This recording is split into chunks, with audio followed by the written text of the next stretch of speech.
You might not be like me, but I think a lot of us have a overwhelming sense of wonder. I can't help but walk through this forest and just be amazed how the amount of snow, literally, the snowfall in my area this year was close to 14 feet. Yeah, that's amazing, right? That's just close to 5 meters.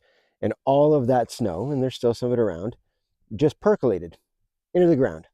Some of it evaporated, all right, but a lot of it went into the ground. And where is it now? Well, let's think about where water goes. It is in the trees, it's in the soil, it's in the groundwater, it's locked in underground lakes. That's the kind of stuff I wonder about. Welcome to Sam Outside. I'm Sam and I'm outside wondering about nature. Yeah. I walk around a rock, like there's a rock I haven't seen forever. I didn't even know here at the top of this hill. I mean, you look around, it's all deciduous. And yet, right there, right? There's one lowly little balsam. Yeah. Just hanging out all alone. Yeah. And then I take a look at this beach. Yeah. Why would it twist and corkscrew that way?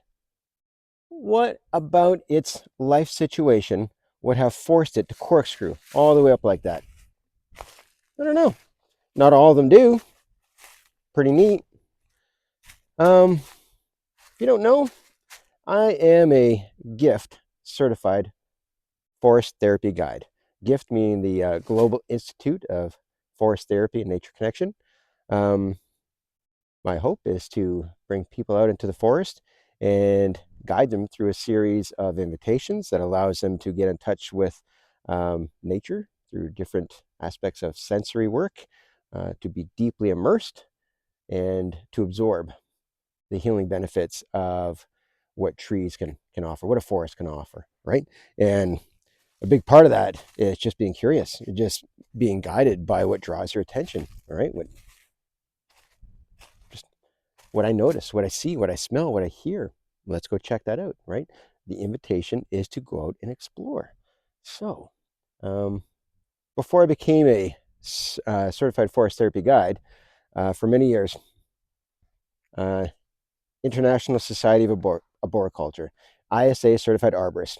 I had the fortune of working with a multinational company, and once I became a certified arborist, man, I was sent all over the country, months on end, helping municipalities, helping corporations manage trees, manage forests, and here locally, managing people with helping people manage their own tree care needs.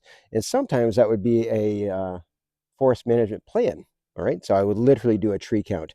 Yeah, so I'd have to get very familiar with what actually qualifies as a tree. Got to be of a certain size, otherwise just a sapling doesn't count. All the different species and their growth habits, come up with a plan, right? You've got to leave a certain amount of trees out there for nature, right? Sustain our decomposers for habitat. But what's the point, right? Like, what kind of forest do they want to have in 20, 30, 50, 150 years? So that was part of my job. And then, there's this, the forest that I happen to be sharing happens to be part of an amazing program. And I get to see the benefits of this. I've been on a number of walks. I've had a chance to read some of the studies.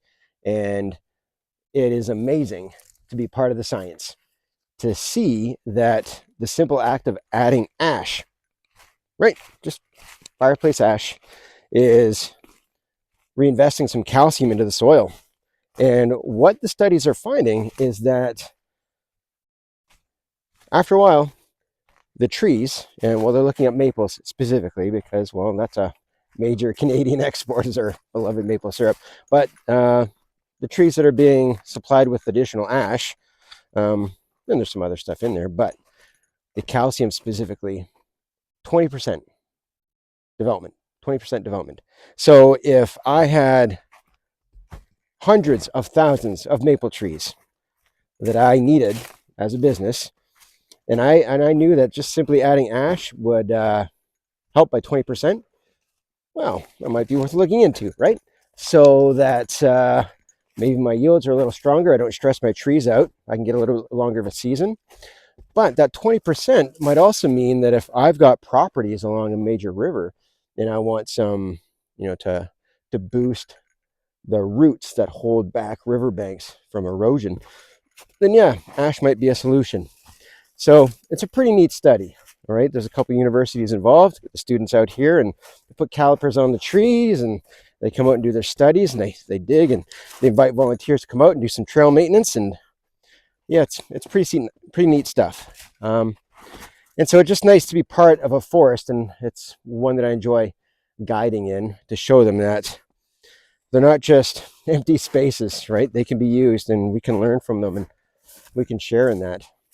So being an arborist gave me an advantage in becoming a certified forest therapy guide. Just gives me a different lens to appreciate what it is we're working with, these other living things. I still do that when I'm not guiding. I'm spending part of my weekends, weekend warrior stuff. But I can appreciate forests, appreciate nature on many different levels. All right, so much to offer. I've made a living teaching, sharing, learning, growing, harvesting, actually needing for my own physical, mental, emotional, financial well-being to be supported by a forest. So I grew up outside, right? One of those Gen Xers who was told to go outside and don't come back until the streetlights come on. And I loved it. I'm very grateful for it. Thank my parents, thank my grandparents. Great way to grow up. And trying to do the same thing for my children. But there's a lot of people who find comfort in being indoors. This is a beautiful day. I'm not uncomfortable at all. When the weekend's coming up, make a plan. Go outside. Get some fresh air. Smell. Touch. Listen. It's good for you. Thanks for watching. Bye.